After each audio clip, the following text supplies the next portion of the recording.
പ്രോക്കോലിൻ്റെ പുതിയൊരു വീഡിയോയിലേക്ക് എല്ലാവർക്കും സ്വാഗതം. ഇത് നമ്മൾ ചെയ്യുന്ന ജന്മാഷ്ടമിയാണ്. ജന്മാഷ്ടമി എന്ന് പറയുമ്പോൾ എന്താ പറയുക, ഭഗവാൻ ഏറ്റവും ഇഷ്ടപ്പെട്ട ഉണ്ണിയപ്പം വെച്ചിട്ട് തന്നെയാണ് ഇന്നത്തെ. ഇതിന് മുമ്പ് ഞാനൊരു വളരെ സെക്കൻഡുകൾക്കുള്ളിൽ ഉണ്ടാക്കാവുന്ന ഒരു ഉണ്ണിയപ്പം ഞാൻ ഇതിന് മുമ്പ് കാണിച്ചിട്ടുണ്ട്. ഇത് കുറച്ചുകൂടി സമയമെടുത്ത്, ജന്മാഷ്ടമിയാണെന്ന് അറിയാവുന്നതുകൊണ്ട് തന്നെ കുറച്ച് സമയമെടുത്ത് ചെയ്യുന്ന, ഒരുപാട് സമയമില്ല, ഒരു 2 മണിക്കൂർ മാക്സിമം അത്രയും വെച്ചിട്ടാണ് ഞാൻ ഈ ഉണ്ണിയപ്പം ഉണ്ടാക്കാൻ കാണിച്ചു തരുന്നത്. ഇതിനകത്ത് ഓൾറെഡി പഴം ചേർത്തിട്ടില്ല. കാരണം എന്താണെന്ന് വെച്ചിട്ടുണ്ടെങ്കിൽ പഴം ചേർക്കുമ്പോൾ അത് അധികം ദിവസത്തേക്ക് നമുക്ക് യൂസ് ചെയ്യാൻ പറ്റില്ല. അത് ഉണ്ടാക്കിയ ആ ഒരു ദിവസവും പിന്നെ ഒരു ദിവസം കൂടി, അത് കഴിഞ്ഞിട്ട് പിന്നെ അപ്പം ചീത്തയായി പോയിട്ടുണ്ടാവാം ഈ ഉണ്ണിയപ്പം.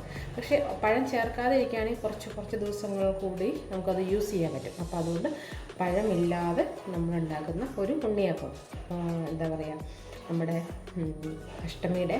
ജന്മാഷ്ടമിയുടെ സ്പെഷ്യൽ ഉണ്ണിയപ്പം. അപ്പോൾ നമുക്ക് അഷ്ടമിയിലേക്ക് ഉണ്ടാക്കിയ സ്പെഷ്യൽ ഉണ്ണിയപ്പത്തിലേക്ക് പോകാം വീഡിയോയിലേക്ക്. നമ്മൾ ഉണ്ണിയപ്പം ഉണ്ടാക്കാനുള്ള, നാളെ ജന്മാഷ്ടമിയാണ്. നമ്മളുടെ വീടുകളിലൊക്കെ അന്നത്തെ ദിവസം എല്ലാവരും ഉണ്ണിയപ്പം, ഭഗവാൻ കൃഷ്ണന് ഏറ്റവും ഇഷ്ടപ്പെട്ടതാണെന്ന് പറയപ്പെടുന്നു ഉണ്ണിയപ്പം. അതുകൊണ്ട് തന്നെ നമ്മളിന്ന് ഉണ്ടാക്കാൻ പോകുന്നതും ഒരു ഉണ്ണിയപ്പത്തിൻ്റെ റെസിപ്പിയാണ് കേട്ടോ. പെട്ടെന്ന് ഉണ്ടാക്കാൻ പറ്റുന്ന, അധികം പഴമൊന്നും ഇടാതെ ഉണ്ടാക്കുന്നത്. കാരണം പഴം ഉണ്ടാക്കുമ്പോൾ 1-2 ദിവസത്തിനപ്പുറത്തേക്ക് നിന്ന് കഴിഞ്ഞിട്ടുണ്ടെങ്കിൽ അത് ചീത്തയായി പോകും. അപ്പോൾ അതുകൊണ്ട് പഴമൊന്നും ഇടാതെ നമ്മളുണ്ടാക്കുന്ന ഒരു ഉണ്ണിയപ്പം. അതിനായിട്ട് നമ്മൾ ആദ്യം എന്ത് ചെയ്യുമെന്ന് വെച്ചിട്ടുണ്ടെങ്കിൽ, ഒരു ഗ്ലാസ് വെള്ളം എടുത്ത് നന്നായിട്ട് തിളപ്പിക്കാൻ വെച്ചു. തിളപ്പിച്ചതിന് ശേഷം ഒരു ഉണ്ട ശർക്കര അതിനകത്തേക്ക് ഇടുക. അതിന് ശേഷം സിമ്മിൽ വെച്ചേക്കോട്ടെ. അത് കഴിഞ്ഞതിന് ശേഷം അതൊന്ന് നന്നായിട്ടൊന്ന് മെൽറ്റായി വരട്ടെ. മെൽറ്റായി വന്നതിന് ശേഷം നമുക്ക് മിക്സ് ചെയ്യാനുള്ള സാധനങ്ങൾ എന്തൊക്കെ വേണം എന്നുള്ള കാര്യം അതിന് ശേഷം ഞാൻ പറഞ്ഞുതരാം. ആദ്യം ശർക്കര ഉരുക്കുക എന്നുള്ളതാണ് ആദ്യത്തെ പരിപാടി. ശർക്കര ഉരുക്കിയതിന് ശേഷം ഞാൻ പറയാം പിന്നെ എന്തൊക്കെ വേണമെന്ന്. നമ്മൾ ഉണ്ണിയപ്പം ഉണ്ടാക്കാനായിട്ട് ആദ്യം അതിനകത്ത് എങ്ങനെ മിക്സ് ചെയ്യുന്നതാണ് ഞാൻ ആദ്യം കാണിച്ചു തരുന്നത്. ആദ്യം വറുത്ത അരിപ്പൊടി, വറുത്ത അരിപ്പൊടി 1 ഗ്ലാസ് കൂടി ഇട്ട്, ഇപ്പോൾ 1.5 ഗ്ലാസ് അരിപ്പൊടി, 1.5 ഗ്ലാസ് അരിപ്പൊടി എടുത്തു. അതിന് 1 ഗ്ലാസോളം നിറച്ചെടുത്തത് മൈദപ്പൊടിയും കൂടെ ആണ് നമ്മൾ ഇതിനകത്ത് ചേർക്കുന്നത്. അതിനുശേഷം നന്നായിട്ട് മിക്സ് ചെയ്യാം. അരിപ്പൊടിയും മൈദയും കൂടെ കൂടി നന്നായിട്ട് മിക്സ് ചെയ്യുക. അരിപ്പൊടിയിൽ പുട്ടിൻ്റെ അരിപ്പൊടിയാണ്, അപ്പോൾ ഓൾറെഡി കുറച്ച് അതിനകത്ത് തരികൾ അതിനകത്ത് ഉണ്ടാവും. അതിനുശേഷം നന്നായിട്ട് മിക്സ് ചെയ്തു. അതിനുശേഷം എന്ത് ചെയ്തിട്ടുണ്ടെങ്കിൽ നമ്മൾ ഉരുക്കി വച്ചിരിക്കുന്ന ശർക്കരപ്പാനി ഉരുക്കി വെച്ചിട്ടുണ്ടായിരുന്നു. അത് ഞാൻ കാണിച്ചതല്ലോ, ശർക്കരപ്പാനി ഉരുക്കിയത്. അത് കുറേശ്ശെ ഒഴിച്ച് ഇത് ഒന്ന് നന്നായിട്ടൊന്ന് മിക്സ് ചെയ്തെടുക്കുക.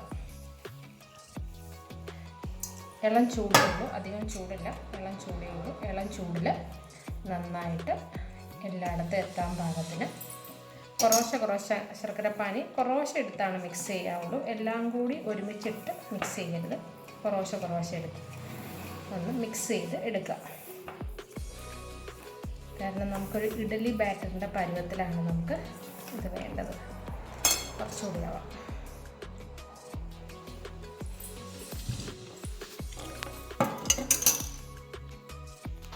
ആദ്യം തന്നെ നമ്മൾ ഉരുക്കി വെച്ചിട്ട്, നമ്മൾ 1 ഗ്ലാസ് വെള്ളത്തിലാണ് നമ്മൾ ശർക്കരപ്പാനി ഉരുക്കി വെച്ചിരിക്കുന്നത്. ആദ്യം എല്ലാം കൂടി ചേർക്കേണ്ട, പതുക്കെ ചേർത്തതിന് ശേഷം കുഴയ്ക്കാവുള്ളൂ. നമ്മളങ്ങനെ ശർക്കരപ്പാനിയൊക്കെ ഒഴിച്ച് നന്നായിട്ട് മിക്സ് ചെയ്ത് വച്ചു. നല്ല ഈ പരുവത്തിലാക്കിയെടുത്തു. ഇനി നമുക്ക് ഒരു 2 മണിക്കൂറോളം അത് റെസ്റ്റ് ചെയ്യാനായിട്ട് വെക്കണം. റെസ്റ്റ് ചെയ്ത് അത് ആ 2 മണിക്കൂർ കഴിഞ്ഞിട്ട് നമുക്ക് ഇതിനകത്ത് വെള്ളം കുറവാണെന്ന് തോന്നിക്കഴിഞ്ഞാൽ കുറച്ച് വെള്ളം തിളപ്പിച്ചിട്ട് ശേഷം, ചൂടുവെള്ളം ഒഴിക്കരുത്, തിളപ്പിച്ച വെള്ളം ഒഴിക്കരുത്, ഒന്ന് ആറിയതിന് ശേഷം ഇളം ചൂടോട് കൂടിയിട്ട് ഇളക്കിയിട്ട് എടുക്കാം. ശർക്കരപ്പാനി കറക്റ്റൊക്കെ ആണോ എന്ന് നോക്കണം കേട്ടോ ഇടയ്ക്ക്. അതിനുശേഷം വേണം. അപ്പോൾ ഒരു 2 മണിക്കൂറോളം ഇരുന്ന് എല്ലാം ഒന്ന് സെറ്റാവുന്നുള്ള 2 മണിക്കൂർ വെയിറ്റ് ചെയ്തിട്ട് നമ്മൾക്ക് ഇതിനകത്തേക്ക് കുറച്ച് തേങ്ങ ചിരണ്ടിയോ അല്ലെങ്കിൽ കൊത്തിയിട്ട് നെയ്യിൽ കുറച്ച് ഒന്ന് വറുത്തിടുക. കറുത്ത എള്ളം ഇടാം. അങ്ങനെ എന്തെങ്കിലുമൊക്കെ ഇട്ട ശേഷം ഞാൻ ഇതിനകത്ത് ചുക്കുപൊടിയോ അല്ലെങ്കിൽ ഏലക്കാപ്പൊടിയോ ഇതൊന്നും യൂസ് ചെയ്യുന്നില്ല കേട്ടോ. അല്ലാതെ തന്നെ ഉണ്ടാക്കുന്ന ഒരു നാടൻ ഉണ്ണിയപ്പമാണ്. അപ്പോൾ അതുകൊണ്ട് ഒരു 2 മണിക്കൂറിന് ശേഷം നമുക്കിതിനകത്ത് ചേർക്കേണ്ടതായിട്ടുള്ള തേങ്ങയൊക്കെ ചേർത്തതിന് ശേഷം ഉണ്ണിയപ്പം ചുട്ടെടുക്കാം. അപ്പോൾ ആദ്യം ഇത് 2 മണിക്കൂർ ഇതിൻ്റെ ഒന്ന് റെസ്റ്റ് എടുക്കട്ടെ. അതിനുശേഷം 2 മണിക്കൂർ കഴിഞ്ഞിട്ട് നമുക്കൊന്ന് തുറന്ന് നോക്കാം. നമ്മളൊരു പാൻ വെച്ചു, ശേഷം കുറച്ച് നെയ്യ് എന്ന് വെച്ചിട്ടുണ്ടെങ്കിൽ നെയ്യ് ഇച്ചിരി കൂടിയാലും കുഴപ്പമില്ല, നെയ്യപ്പാണല്ലോ. അപ്പോൾ അതുകൊണ്ട് നെയ്യ് ഇച്ചിരി കൂടിയാലും കുഴപ്പമില്ല. അതായത് ഞാൻ പറഞ്ഞല്ലോ, ഞാൻ തേങ്ങ കൊത്തിയ തേങ്ങയല്ല, ചിരകി എടുത്ത തേങ്ങ കുറച്ച് അതിനകത്തേക്ക് ഇട്ട് ഒന്ന് ഫ്രൈ ചെയ്തെടുക്കും.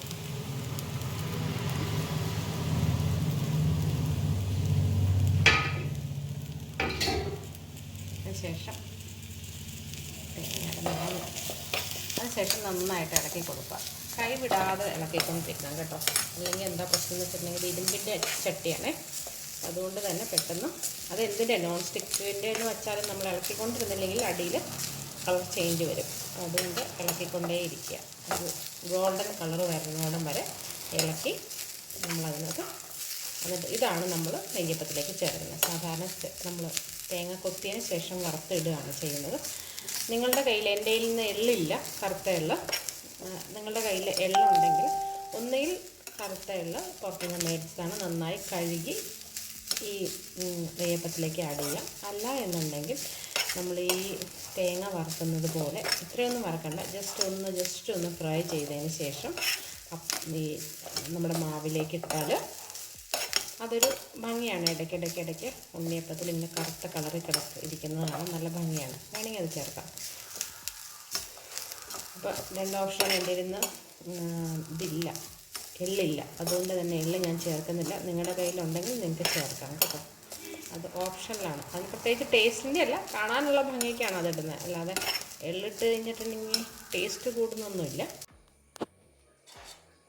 നമ്മൾ 2 മണിക്കൂർ മുമ്പ് കലക്കി വെച്ചിരിക്കുന്ന മാവാണ് കേട്ടോ അത്.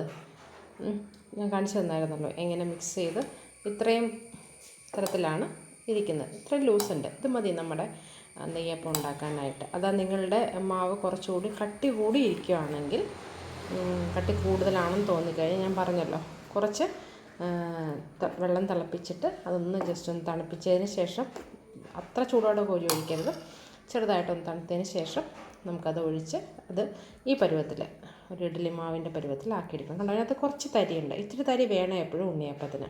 ഇത് നമ്മൾ സാധാരണ ഞാൻ ചെയ്യുന്നത്, ഇതിൽ തേങ്ങ കൊത്തിയിട്ട് നെയ്യിൽ വറുത്തെടുക്കണം, തേങ്ങ കൊത്തിയിട്ടാണ്. ഇന്ന് പക്ഷേ ഇത്തിരി മാറ്റം വന്നിട്ട് തേങ്ങ ചിരകിയ തേങ്ങയാണ് ഞാൻ നെയ്യിൽ വറുത്തിടുന്നത്. കാരണം എല്ലാവർക്കും ഈ നെയ്യപ്പത്തിൽ കടിക്കുന്നത് എല്ലാവർക്കും ഇഷ്ടമാവില്ല.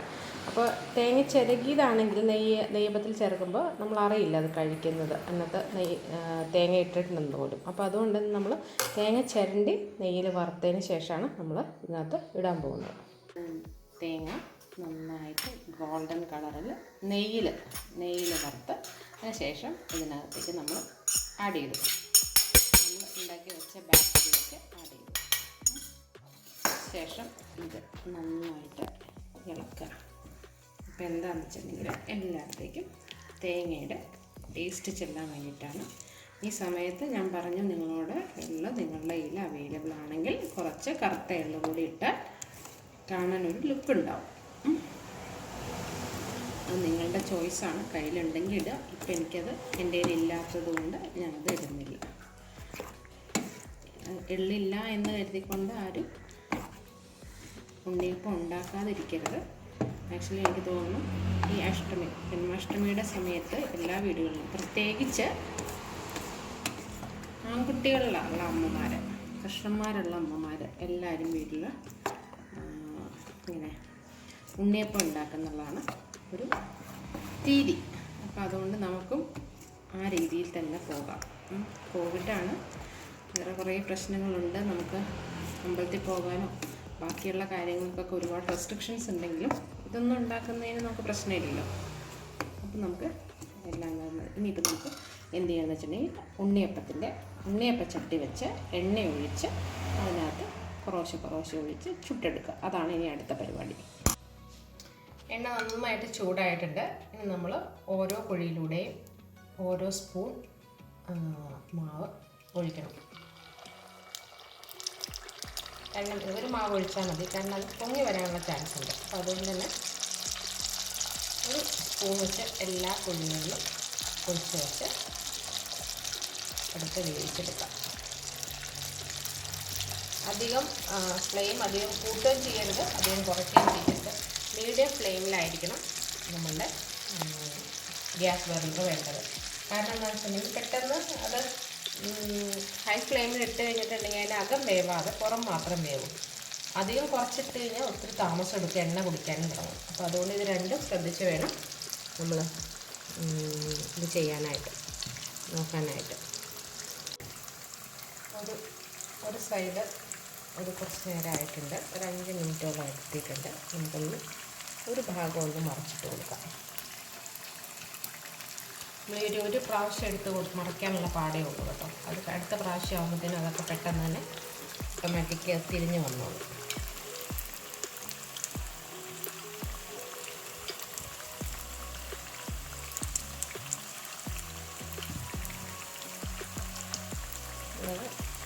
ചട്ടി വയ്ക്കുമ്പോഴേ ആദ്യത്തെ ഒരു പ്രാവശ്യം നമ്മൾ ഒന്ന് ജസ്റ്റ് ഒന്ന് മറിച്ച് കൊടുക്കും. അത് കഴിഞ്ഞ് പിന്നെ ആകുമ്പോൾ നമ്മുടെ ആ എണ്ണയെല്ലാം നമ്മളുടെ രീതിക്കനുസരിച്ച് വന്ന് ഓട്ടോമാറ്റിക്കലി റെഡിഷ് ഇതാവുമ്പോൾ അങ്ങ് മറിഞ്ഞിട്ട് പോകും.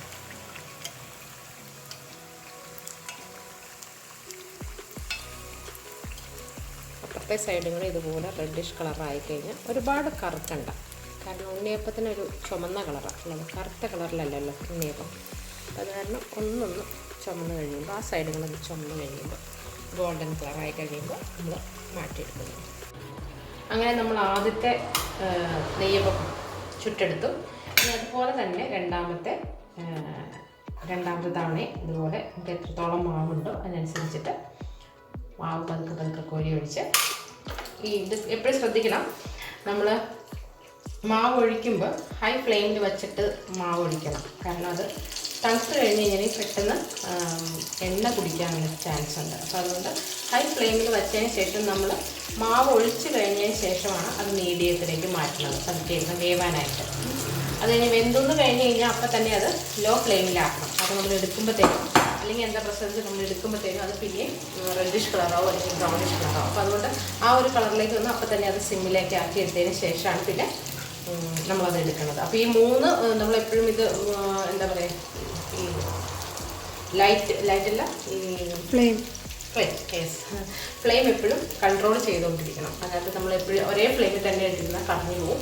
ഇടയ്ക്ക് കുറച്ചിട്ട് കഴിഞ്ഞാൽ എണ്ണ കുടിക്കും. അങ്ങനെ 2-3 കാര്യങ്ങൾ ഒരു പ്രാവശ്യം നമ്മളത് ചെയ്ത് കഴിയുമ്പോഴേ നമുക്കത് മനസ്സിലാവും. ഒരു പ്രാവശ്യം ചെയ്യാനുള്ള ഒരു ബുദ്ധിമുട്ടേ ഉള്ളൂ. അത് കഴിയുമ്പോൾ നമുക്ക് മനസ്സിലാവും ഇത് പെട്ടെന്ന് തന്നെ കളർ ചേഞ്ച് ആവും. അപ്പോൾ അതുകൊണ്ട് എപ്പോഴും ഫ്ലെയിം ലോ ലെവലിലേക്ക് ഇടണം എന്ന് മനസ്സിലാവും. ഒറ്റ പ്രാവശ്യം ചെയ്ത് നോക്കിയാൽ മതി.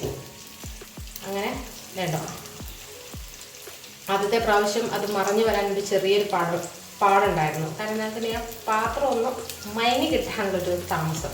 ഇപ്പോൾ അതേ ഓട്ടോമാറ്റിക്കലി അത് ആയിക്കഴിഞ്ഞാൽ പെട്ടെന്ന് തന്നെ അത് തിരിഞ്ഞു വരുന്നത്. ഒന്ന് ആ സ്പൂണോളം തൊട്ട് കഴിഞ്ഞാൽ തന്നെ അത് ഇങ്ങനെ മാറിക്കടന്നു. അപ്പോൾ അങ്ങനെ നമ്മൾ ജന്മാഷ്ടമിയുടെ സ്പെഷ്യലായിട്ടുള്ള എപ്പോഴും സ്പെഷ്യലായിട്ടുള്ള ഉണ്ണിയപ്പം ഉണ്ടാക്കി. പിന്നെ ഇപ്പോൾ ജന്മാഷ്ടമി ആയതുകൊണ്ട് ബാക്കി ഒന്നുമില്ല എന്ന് പറഞ്ഞാലും നമുക്ക് ഭഗവാൻ ഏറ്റവും ഇഷ്ടപ്പെട്ട ഉണ്ണിയപ്പം ഉണ്ടാക്കാതിരിക്കേണ്ടത്. അതുകൊണ്ട് തന്നെ എല്ലാവരും ഈ വളരെ കുറച്ച് സാധനങ്ങളൊക്കെ വെച്ചിട്ട് ചെയ്യാവുന്നതേ ഉള്ളൂ. ഒരുപാട് സാധനമൊന്നും വേണ്ട, പെട്ടെന്ന് ഉണ്ടാക്കിയെടുക്കാൻ പറ്റുന്ന ഒരു ഡിഷ് തന്നെയാണ് നമ്മുടെ ഉണ്ണിയപ്പം. അപ്പോൾ അതുകൊണ്ട് എല്ലാവരും ഇതൊക്കെ ഒന്ന് ജന്മാഷ്ടമി ആയിട്ട് നമ്മൾ കുട്ടികളൊക്കെ ഉള്ള വീട്ടിലൊരിക്കലും ഒന്നും ചെയ്യാതിരിക്കരുത്. അപ്പോൾ ആൺകുട്ടികളാണെങ്കിലും പെൺകുട്ടികളാണെങ്കിലും കുട്ടികൾ നമുക്ക് എപ്പോഴും ഈശ്വര തുല്യമായിരുന്നല്ലേ പറയുന്നത്. അപ്പോൾ അതുകൊണ്ട് എല്ലാവരും ഈ അഷ്ടമിക്ക് ഈ ഒരു സ്പെഷ്യൽ നമ്മളുടെ ഉണ്ണിയപ്പം റെസിപ്പി എല്ലാവരും ഒന്ന് ട്രൈ ചെയ്ത് നോക്കാം. അപ്പോൾ നമ്മളുടെ ജന്മാഷ്ടമി സ്പെഷ്യൽ ഉണ്ണിയപ്പം റെഡി ആയിട്ടുണ്ട്. വളരെ എന്താ പറയുക, സ്മൂത്തായിട്ടുള്ള ക്രിപ്സി ആയിട്ടുള്ള നല്ല ഉണ്ണിയപ്പം. അത് നമ്മൾ കണ്ടു 2 മണിക്കൂറാണ് നമ്മൾ മാക്സിമം ഇതിന് വേണ്ടിയിട്ട് നമ്മൾ സ്പെൻഡ് ചെയ്ത സമയം. പക്ഷേ നല്ല എന്താ പറയുക, ഈ ജന്മാഷ്ടമിക്ക് നമുക്ക് കുട്ടികൾക്കാണെങ്കിലും അല്ലെങ്കിൽ നമ്മളെപ്പോഴും പറയും ഈ ജന്മാഷ്ടമിക്ക് പ്രത്യേകതയാണ് ഉണ്ണിയപ്പം ഉണ്ടാക്കൽ. ഭഗവാന്റെ പ്രത്യേകത കൊണ്ടാവാം എല്ലാവരും ആ ദിവസം ഉണ്ടാക്കും. അപ്പോൾ അതുകൊണ്ട് ഈ പ്രാവശ്യത്തെ ജന്മാഷ്ടമിയിൽ ഈ ഉണ്ണിയപ്പം നമുക്കൊന്ന് ട്രൈ ചെയ്ത് നോക്കാം. മാത്രമല്ല എല്ലാവർക്കും ഒന്ന് ഷെയർ ചെയ്യുക. കാരണം നമ്മൾ മാത്രം അറിഞ്ഞാൽ പോരല്ലോ, പെട്ടെന്ന് ഇങ്ങനെ ഉണ്ടാക്കി കിട്ടാമെന്നുള്ള മറ്റു ഫ്രണ്ട്സിന് വേണ്ടിയിട്ട് എല്ലാവർക്കും ഒന്ന് ഷെയർ ചെയ്യുക. അതുമാത്രമല്ല എൻ്റെ ചാനൽ സബ്സ്ക്രൈബ് കൂടി ചെയ്യുക.